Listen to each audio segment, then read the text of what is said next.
Todos tenemos una pequeña esperanza en que algún día se diga la verdad la que tenemos nosotros en el corazón, ¿no? La verdad jurídica y la verdad sentimental, ¿no? Era una persona que te daba lo que tenía.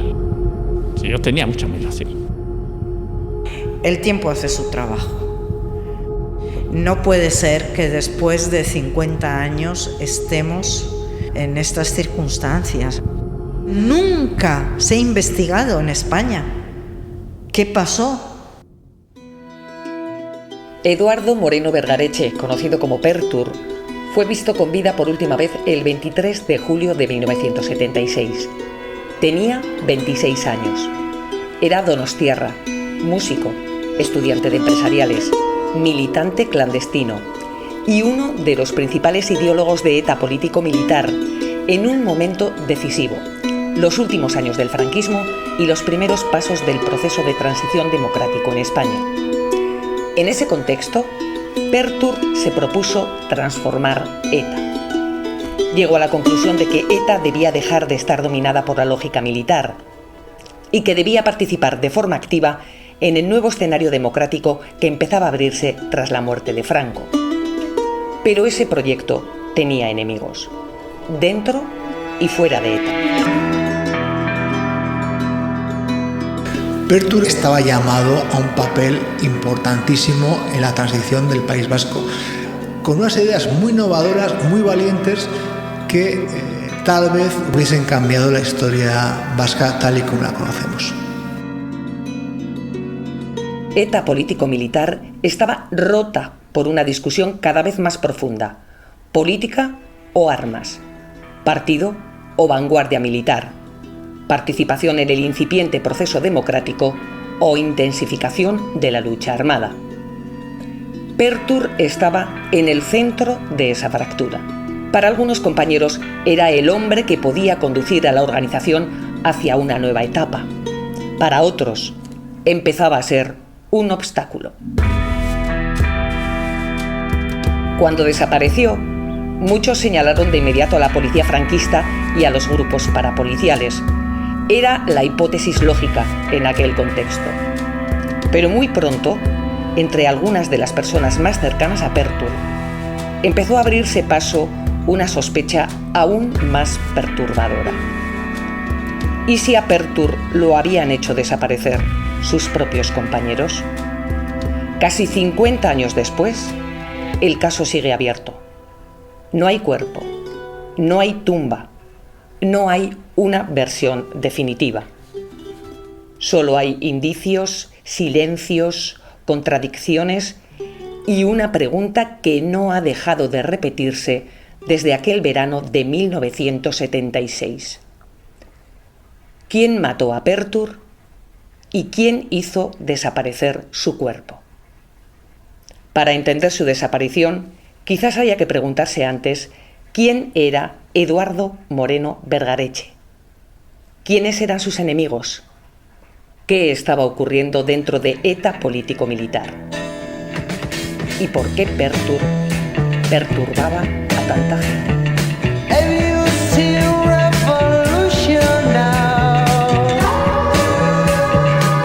El caso Pertur. La desaparición del hombre que intentó transformar a ETA. Una iniciativa del Centro Memorial de las Víctimas del Terrorismo y de Gogora, Instituto de la Memoria, la Convivencia y los Derechos Humanos. Dirección: Gaisca Fernández Soldevilla y Abel García Roure. Guión: Abel García Roure. Grabación, edición y distribución: Asociación La Memoria Perdida. Locución: Eva Domaica. Capítulo 1. Eduardo Moreno Vergareche.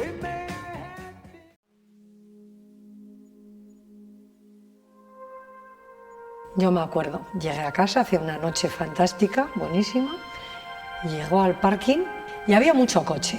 Subí y me abrieron y vi a mi madre, estaba mi tía María, se unió bastante gente, estaban 7, 8 personas, Y le dije yo, ¿qué pasa? Y tal, y me dijeron que Eduardo no aparece.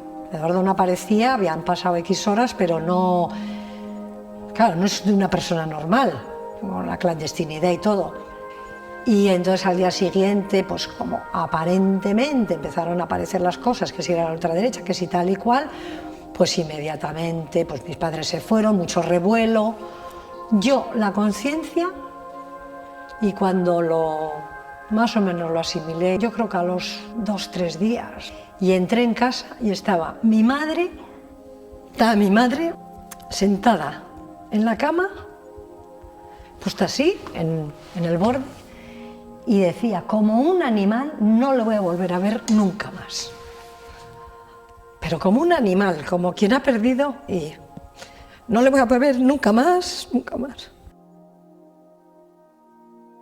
Pertur fue visto con vida por última vez el 23 de julio de 1976 en el País Vasco francés.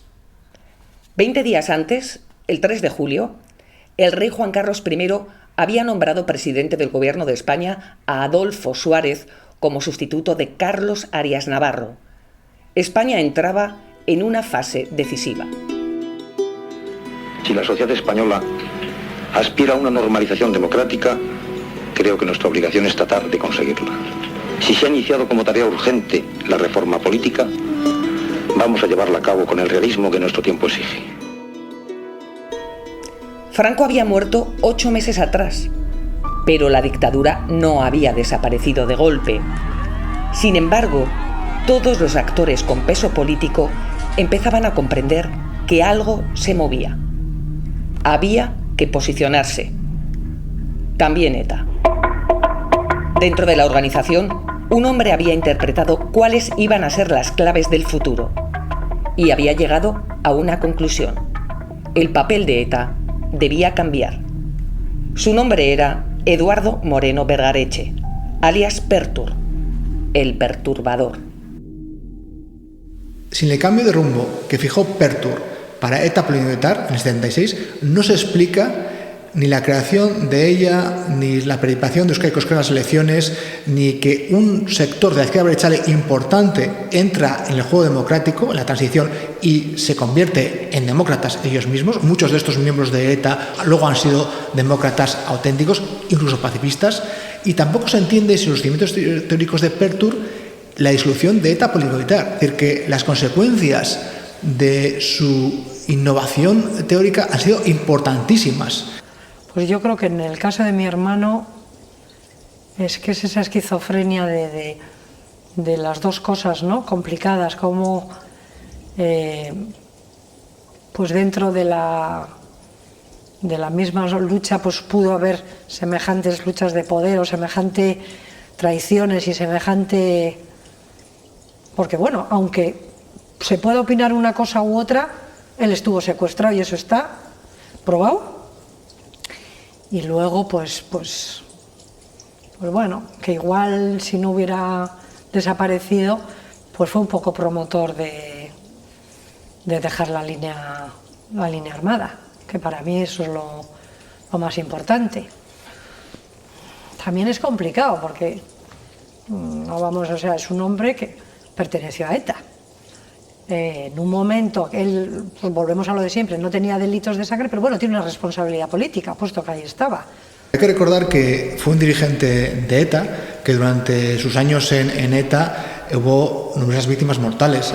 Simplemente recordar, el 72 un asesinato, el 73 6 asesinatos y el 74 19 asesinatos. Y ya cuando estaba en ETA político-militar hubo otros 7 asesinatos. O sea, él estuvo en ETA mientras ETA asesinaba y muchas veces escribió las reivindicaciones de esos asesinatos.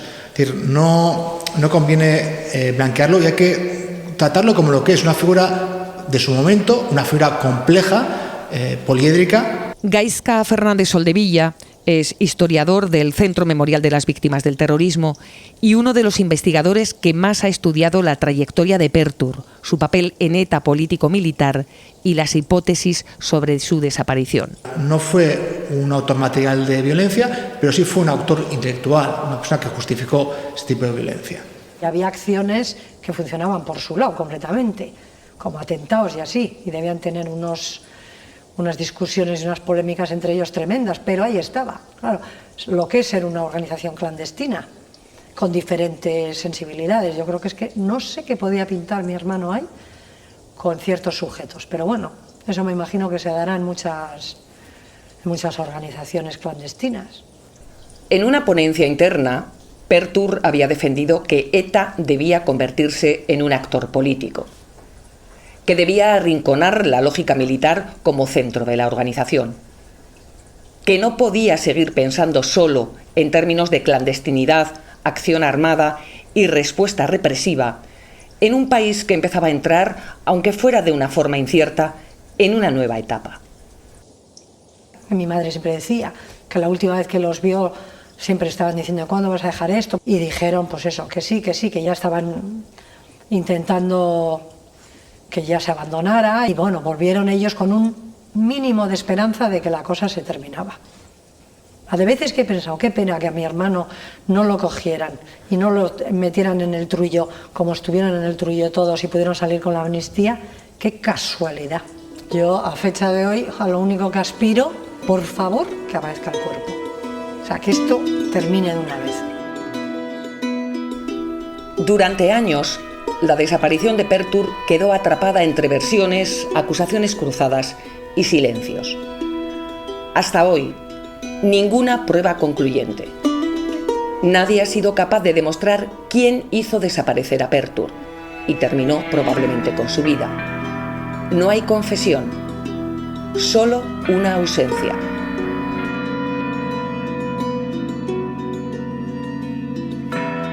Ojalá alguna vez, alguna generación por ahí sepa la verdad de lo que sucedió. Bueno, pues ha habido casos, ¿no?, que después de muchísimos años pues se ha conocido la verdad. Yo no voy a perder la esperanza del todo, pero mientras tanto también, en fin, realzar lo máximo que puedo su figura política. La desaparición de Pertur no puede entenderse solo como la desaparición de un militante clandestino, ni siquiera como la desaparición de un dirigente de ETA. Para comprender lo que sucedió, hay que situarse en el verano de 1976. Franco había muerto hacía menos de un año, y la posibilidad de un cambio de régimen se abría paso en medio de una enorme incertidumbre. Todos los actores políticos se veían obligados a posicionarse. También ETA. Pero ETA ya no era una sola organización. Desde la escisión de 1974 existían dos ramas enfrentadas: ETA militar y ETA político-militar.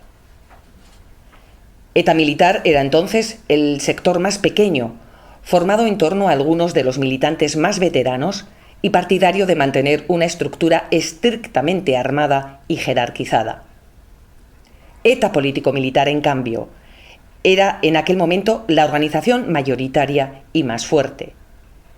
Y dentro de ETA político-militar, Pertur era una figura central. Era el principal dirigente de su frente político.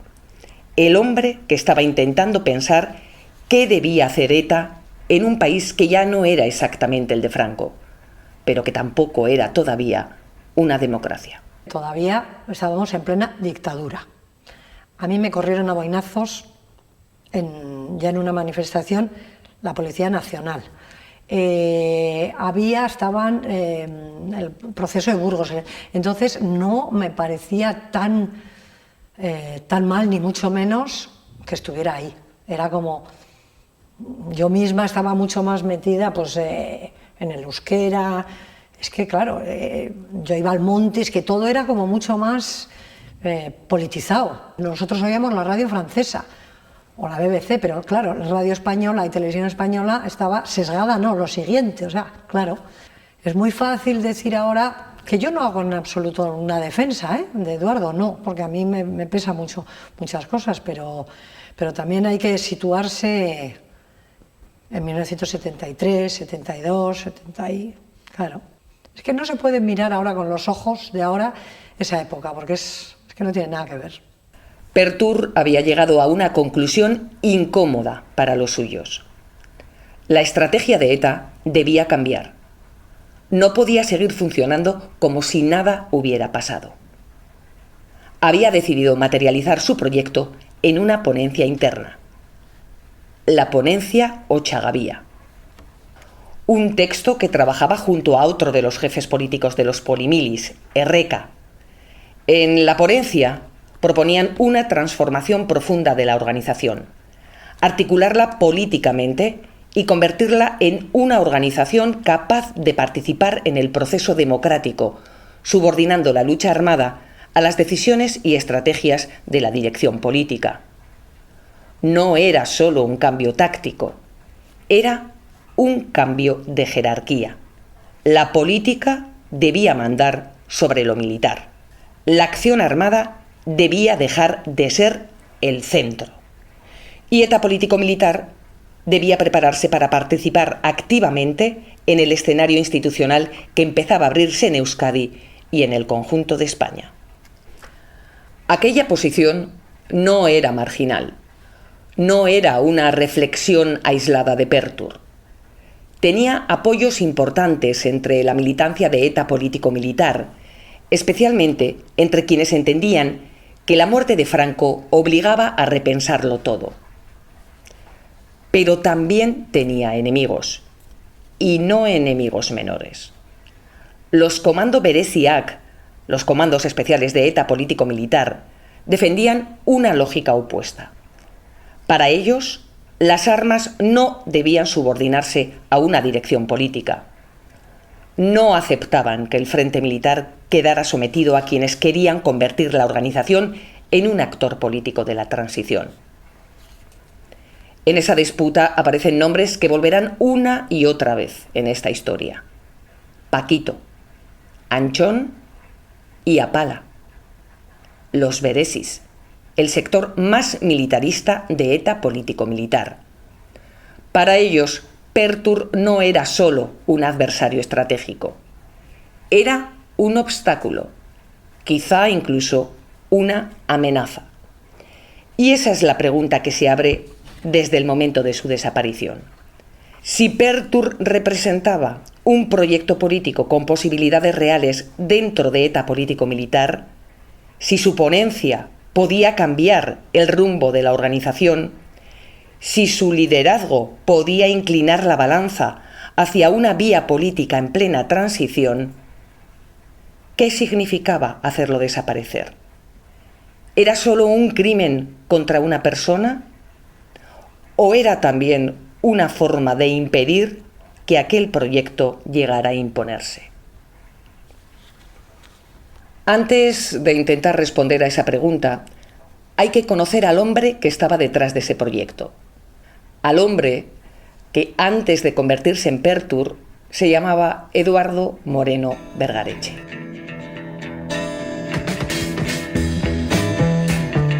Yo soy la quinta hija, soy Inés, primero es el Álvaro, estudió filosofía, y Eduardo era el segundo. Mi padre era químico y heredó también de su padre una empresa, una chiquitina, porque yo creo que no llegaron a tener más que 25 obreros, y era pues lubricantes. Él estudió química y eran pues esos lubricantes. Primero estaban las Arte y luego se fueron a Vera, de Beasoa. Y bueno, pues yo creo que estaban muy contentos porque era una empresa también que estaba su primo, porque era familiar, y yo creo que estaba en buen ambiente y le gustaba mucho su trabajo.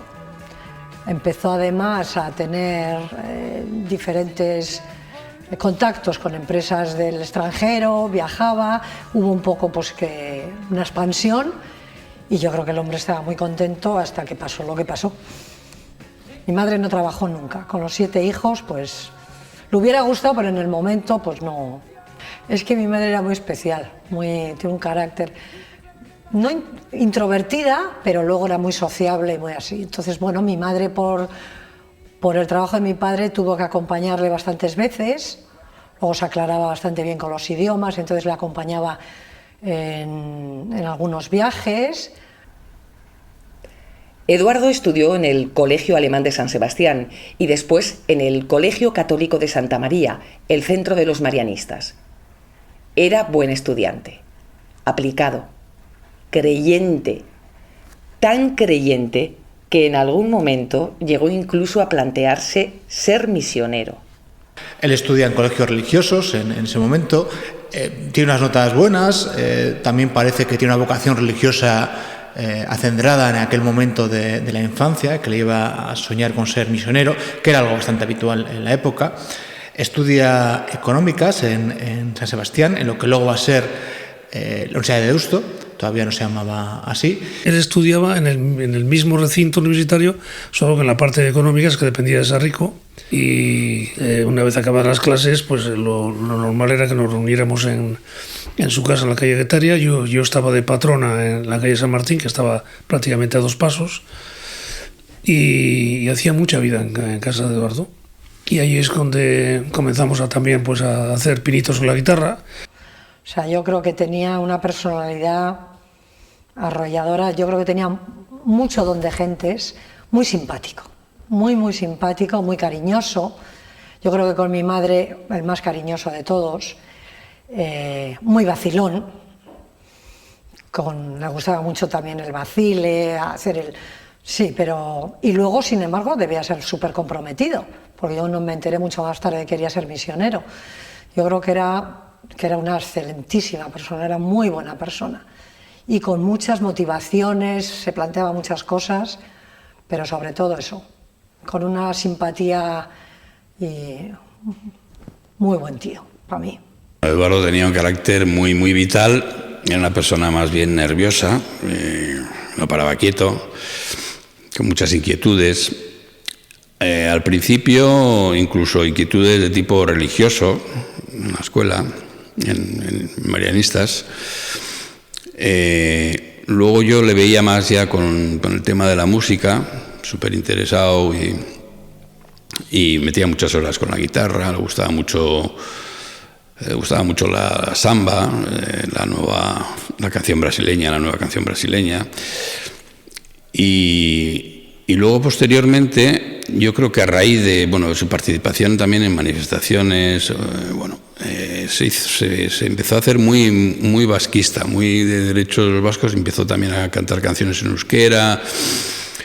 Quienes le conocieron entonces tienen que esforzarse por recordarle antes de que entrase en ETA y se refugiase en Francia. Coinciden casi todos en las mismas cosas: la guitarra, la conversación, las bromas y la música. A finales de los años 60, Eduardo tocaba en Los Amis, un grupo donostiarra de música moderna que nació en un lugar inesperado, la misa dominical de empresariales. Cordero de Dios, tú que quitas el pecado. La idea había partido del padre Alfredo Tamayo, que quería atraer a los jóvenes a la iglesia con un lenguaje nuevo. Guitarras eléctricas, bajo, batería, canciones con aire beat, con ecos de los Beatles, de los brincos, de la música que llegaba de Inglaterra y Estados Unidos. El rock entraba en misa y Eduardo estaba allí, con su guitarra. Un jesuita de San Sebastián, de Donosti, y me dijo: oye, ¿no podríais hacer algo pues en misa para traer a los de la escuela, a la gente, a los estudiantes? Era la época de la misa luba, la misa criolla, la misa flamenca. Se había puesto de moda lo de las misas. Y entonces, al primero que se me ocurrió fue decirle a Eduardo. Entonces él le localizó a su vez a un compañero de su curso, este tocaba el bajo, también salía con la tuna. Y le contactaron a un chico de Irún que era de su curso, Luis Escalante, que tocaba la batería. Total, que ya nos juntamos los 4, nos dejaron un hueco ahí para poder ensayar, nos juntábamos a la tarde y tal, y ahí fue donde compusimos, sobre todo Eduardo, porque era el más músico de todos, compusimos la misa de los jóvenes, que tanto éxito tuvo, porque hasta incluso la dieron por Radio Vaticano en su momento. Nos llevaron a Madrid, salimos en televisión, había un concurso a nivel nacional que se llamaba Voces Nuevas, ganamos el concurso. Salimos en televisión otra vez y hicimos un programa con Luis del Olmo, intentaron fichar para otras compañías de discos, pero bueno, no nos interesaba porque en realidad ninguno de nosotros, para nosotros era un entretenimiento.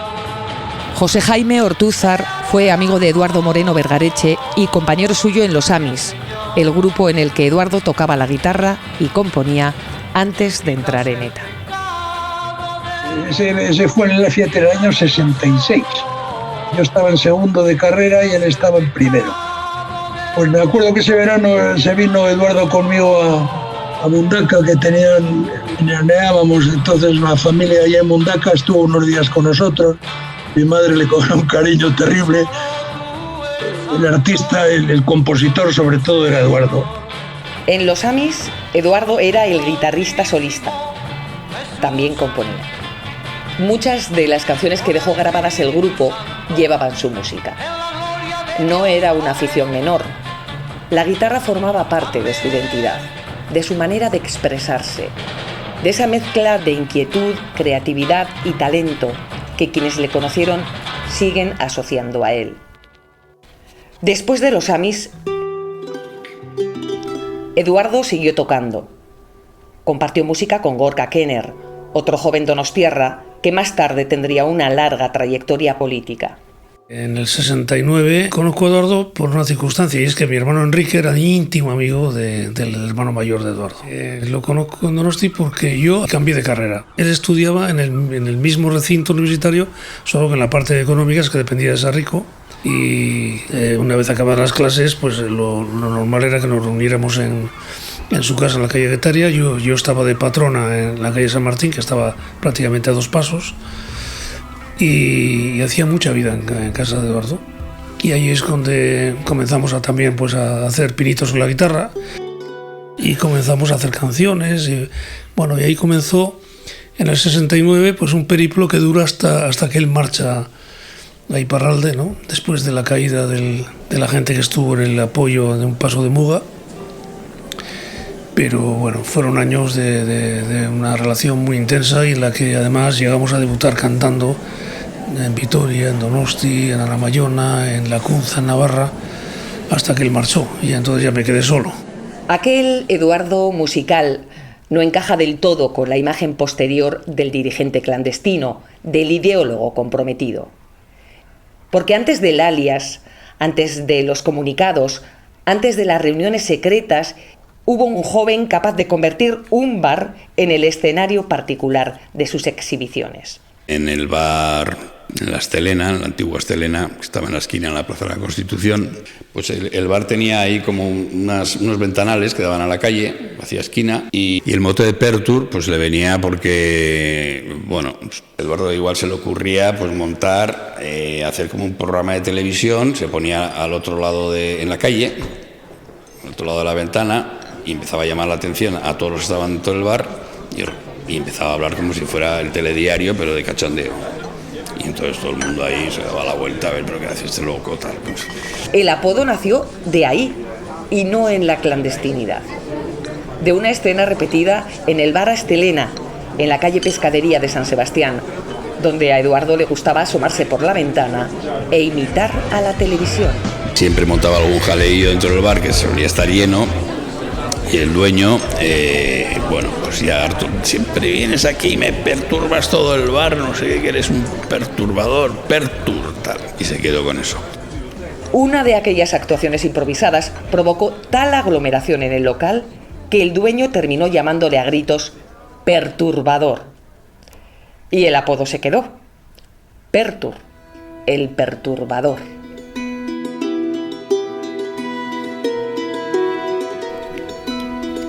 Años después, ese apodo adquiriría un sentido casi trágico, porque Pertur acabaría perturbando cosas mucho más serias y peligrosas: los equilibrios internos, las jerarquías y la lógica militar de ETA.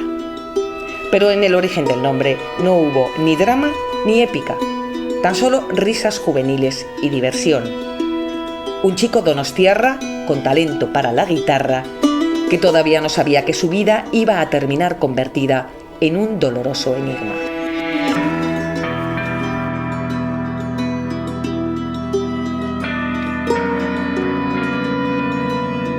Yo no puedo poner la mano en el fuego de que fueron sus propios compañeros.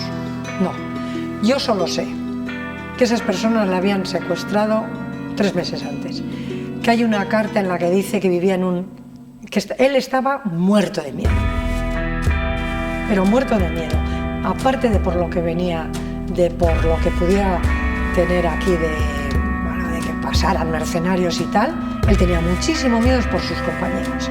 Eso está clarísimo. Se supone que va en el coche con estos 2 señores. Se supone que el trayecto, porque pone mucho tráfico, pero mucho tráfico en aquella época pueden ser 40 minutos, no hora y media. Existe una cierta contradicción en la memoria de algunos de los que le conocieron entonces.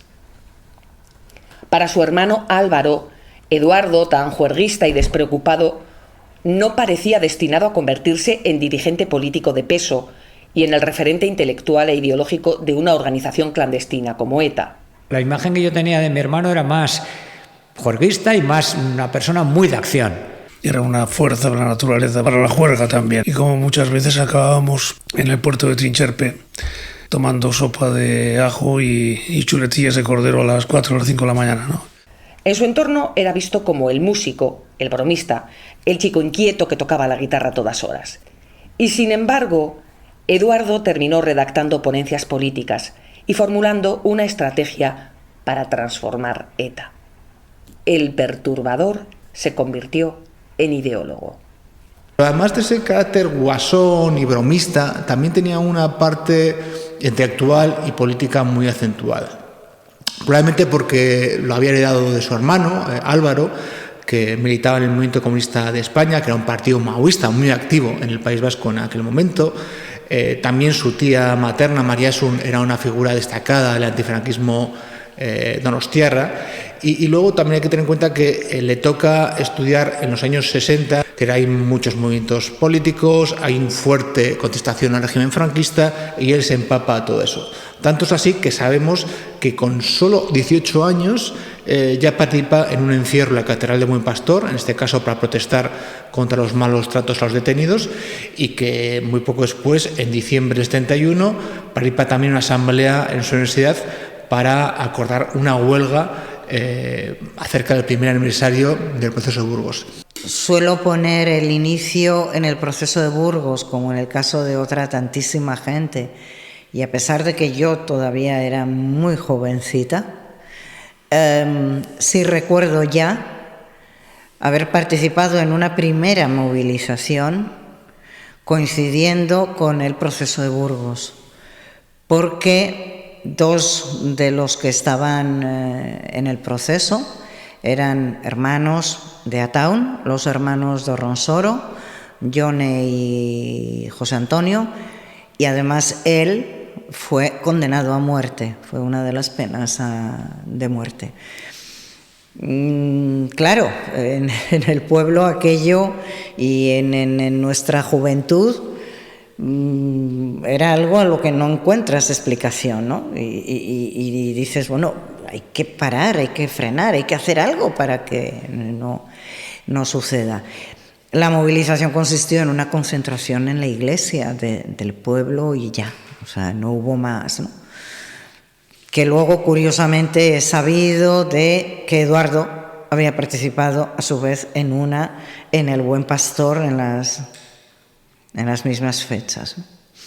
En apenas 18 años asistió a un encierro en la Catedral del Buen Pastor para protestar contra los malos tratos a detenidos por las fuerzas de orden público. 3 años después, el 2 de diciembre de 1971, participó en una asamblea en la Facultad de Empresariales, en la que se acordó una huelga de 2 días en el primer aniversario del proceso de Burgos. Nosotros en el propio juicio de Burgos destrozamos una oficina de turismo en Vitoria, Los Cristales, somos detenidos y pasamos las Navidades de 1970, yo las paso en la antigua cárcel de Vitoria, donde actualmente está el Corte Inglés. Además recuerdo que fue un invierno muy riguroso. Ya mi hermano Gorka es detenido ese mismo año, creo, el 1 de mayo en San Sebastián, y conoce la cárcel de Martutene, donde empieza a hacer pinitos con la guitarra. Mi hermano Enrique, que había militado en la organización EGI y más tarde en EGI Askatasuna, que es una rama que al final se integra en ETA, no su caso, pues ya está condenado a 4 años, pasa 2 años en la cárcel. El proceso de Burgos fue uno de los grandes acontecimientos políticos del final del franquismo. Un consejo de guerra contra dirigentes de ETA acusados, entre otros delitos, del asesinato de Melitón Manzanas, inspector jefe de la Brigada de Investigación Social de San Sebastián, el primer atentado premeditado de ETA. Pero gracias a la habilidad de los abogados defensores y de los propios acusados, y también a las torpezas de las autoridades y del Tribunal Militar, aquel proceso terminó convirtiéndose en un juicio al propio régimen, con un enorme impacto propagandístico, incluso a nivel internacional.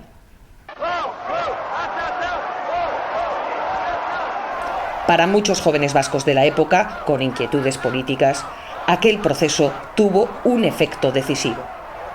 También para Eduardo Moreno Vergareche. Pertur no estuvo sentado en el banquillo, pero sí estuvo presente en la sala donde tuvo lugar el juicio. Y participó en él ejerciendo un papel modesto, con tan solo 20 años, como ayudante de uno de los abogados defensores. A través de su tía María Asun, Eduardo había entrado en contacto con personas relevantes del antifranquismo político vasco. Entre ellas, el abogado Juan Mari Vandrés, que tendría una actuación destacada como defensor de militantes de ETA y que años después desempeñaría también un papel muy relevante en la política vasca durante la transición. Juan Mari Vandrés, que era abogado de los miembros de ETA más importantes, que estaba también muy vinculado a miembros de su familia, cuenta en sus memorias que el propio Pertur colaboró con él, él dice, a modo de secretario durante el proceso de Burgos. Probablemente fue un papel muy pequeño, no importante, pero ya da cuenta de un chico que no solo es un estudiante de económicas, sino que tiene unas inquietudes sociales y políticas bastante evidentes, ¿no? Eduardo colaboró con Vandrés durante el proceso de Burgos. Era todavía un joven estudiante de empresariales. Seguía tocando la guitarra y aparentemente llevaba una vida normal. Pero algo había empezado a cambiar para él. Cuando Jesús Mari Muñoa Chaflis, que era un miembro de ETA, le conoce, pues acaba integrándose en ETA. Podía haber sido cualquier otro grupo, pero quizás por cercanía pues acaba integrándose en ETA. Eso sí, en el frente cultural de ETA, ¿no? Esto es también muy curioso. No acaba en el frente militar, sino en el frente cultural, que básicamente se dedica a dar charlas, a captar a nueva gente.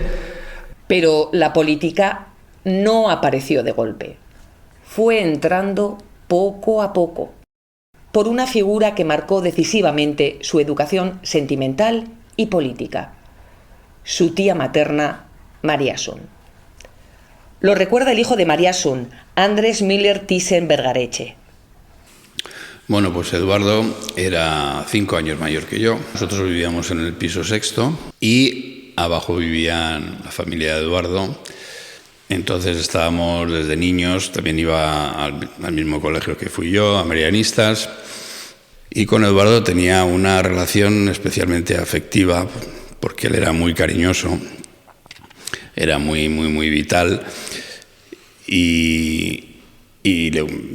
pues los dos compartíamos que nos gustaba mucho la música. Mi madre tenía relación con Juan Mari Vandrés, una relación muy estrecha. Ni me acuerdo en los tiempos de los años 70, sería el proceso de Burgos.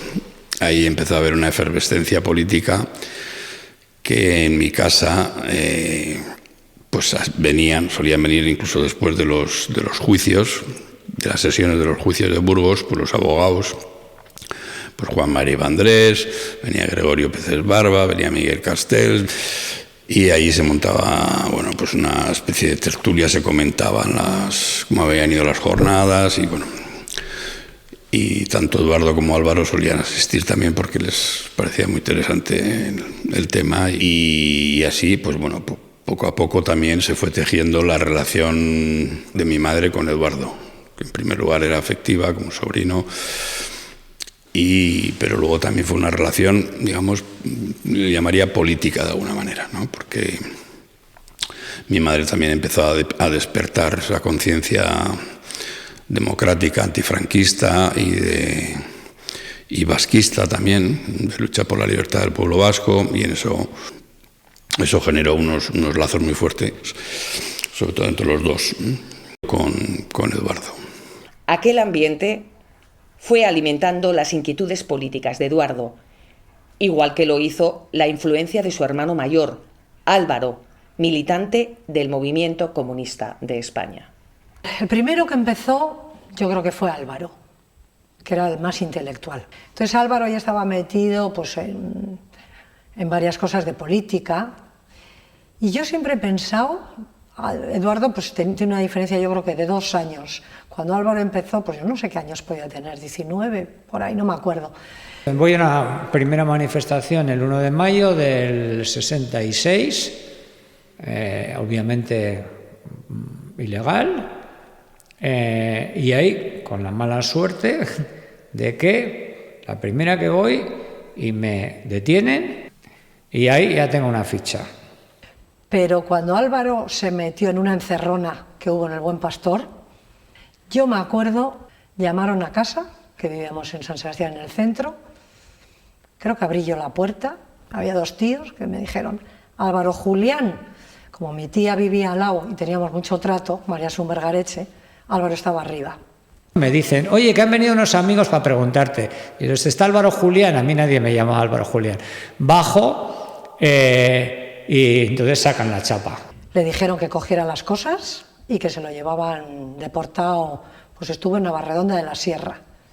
Y eso era la víspera de Navidad. Y entonces yo creo que llegó luego Eduardo y cuando se enteró, entró en cólera, se puso esto, no sé qué. Y yo creo que eso para mí fue un poco determinante, ¿no? La injusticia. Pero para entender ese tránsito no basta con mirar a Eduardo. Hay que mirar también al contexto que le rodeaba, a la represión, al antifranquismo, a la universidad y a la propia ETA y la fascinación que ejercía entonces sobre una parte importante de aquella juventud.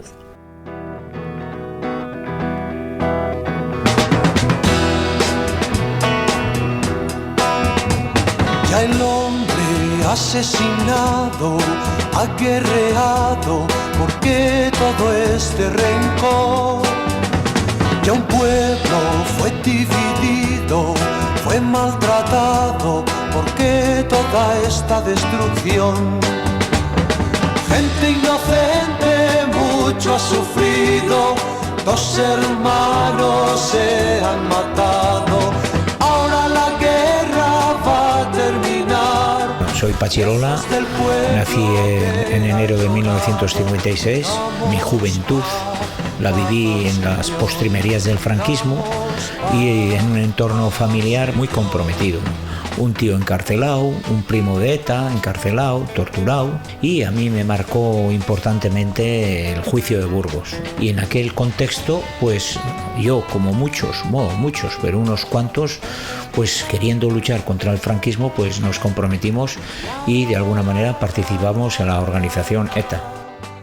Y yo, ligado a ETA, no estuve nunca, pero sentimentalmente sí que tenía. Porque, bueno, yo soy de la zona de Goierri, zona, diría, muy abertzale, muy combativa. Trabajaba en una empresa fuerte, que es CAF.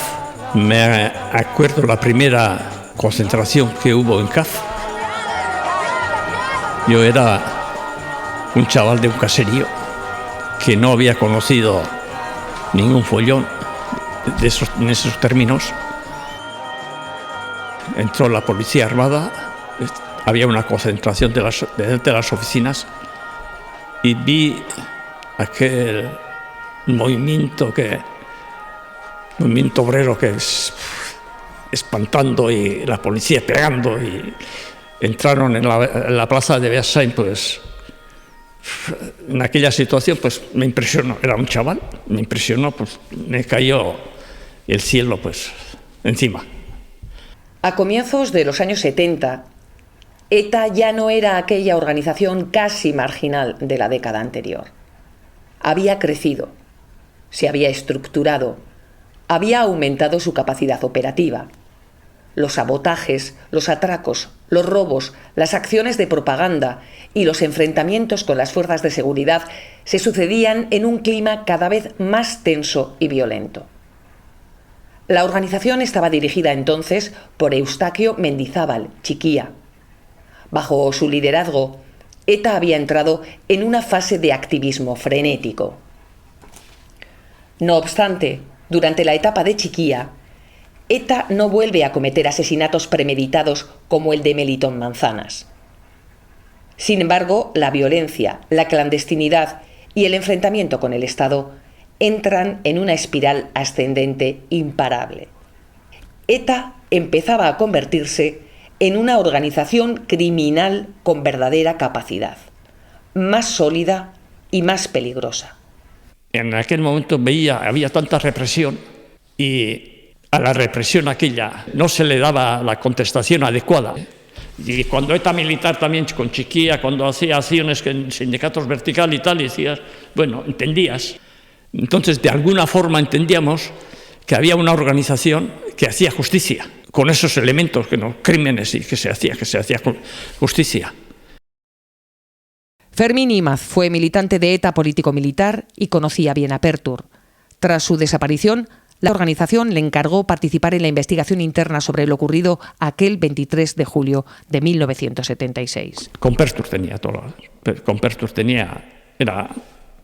tuve la suerte de coincidir con Pertur. Por una sencilla razón. Yo creo que Lourdes también era de Ataun.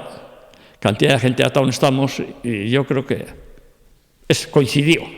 Y con Pertur yo tuve mucha amistad. Con Pertur. Y más de una vez digo, Pertur me ayudó mucho ideológicamente a prepararme también. Entonces, yo de Pertur tengo una admiración, de alguna forma. Y todo eso ocurría en una España sometida aún a la dictadura franquista, pero que empezaba a mirar hacia un futuro distinto, en libertad. En junio de 1972, Franco nombra vicepresidente del gobierno al almirante Luis Carrero Blanco, su hombre de confianza, buscando garantizar la continuidad del régimen. Mientras tanto, la calle hervía.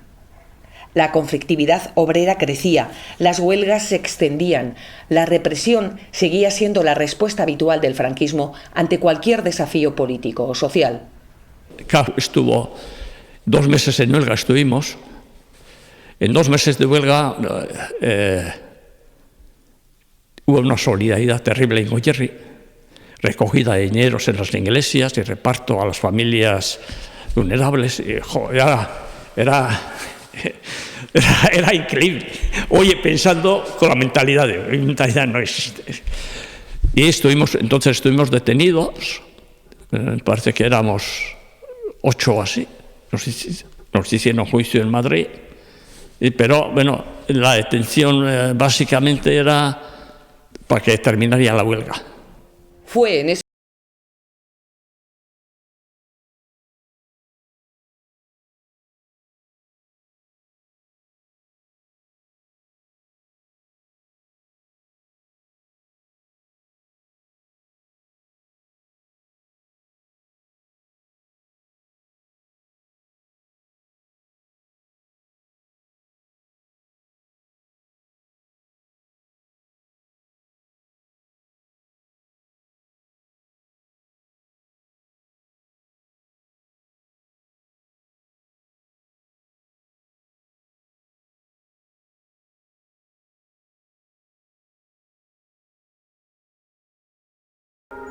Eduardo Moreno Vergareche fue uno de esos jóvenes.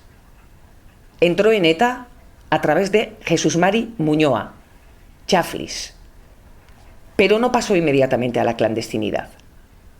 Durante un tiempo fue un militante legal del Frente Cultural y mantenía la fachada de una vida normal.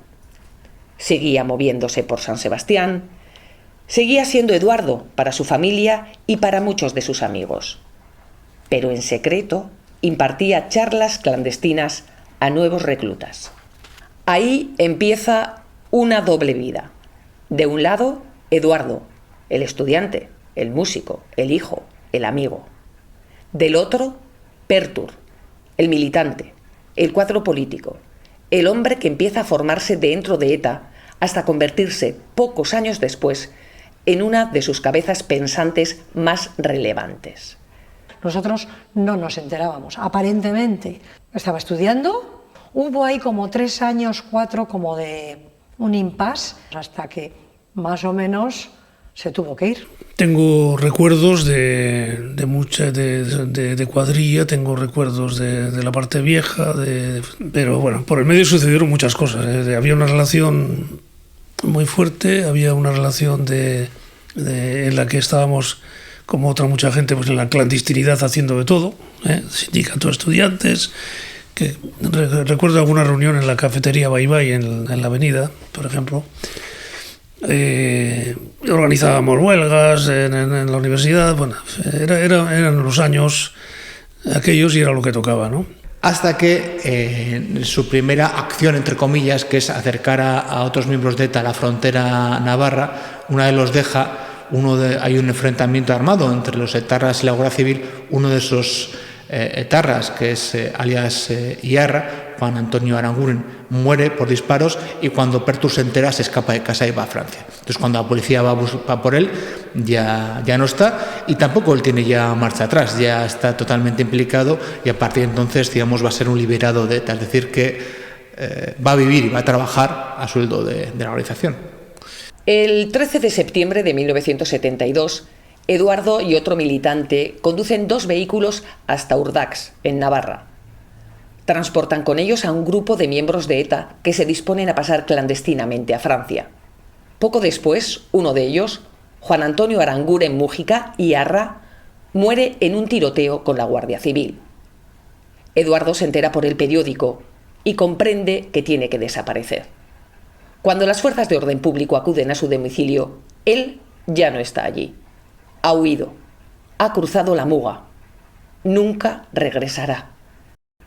El músico de los Amis, el estudiante de empresariales, el joven que hacía bromas en el Astelena, se ha convertido en un militante clandestino de ETA. Al parecer, pasó por Bélgica. Después se instaló en San Juan de Luz. A partir de entonces, Iparralde deja de ser solo un lugar al otro lado de la frontera. Para Eduardo se convirtió en territorio de vida clandestina. Pisos, reuniones, citas, comunicados, discusiones interminables, la retaguardia de ETA, y también el lugar en el que 4 años después será visto con vida por última vez y desaparecerá para siempre.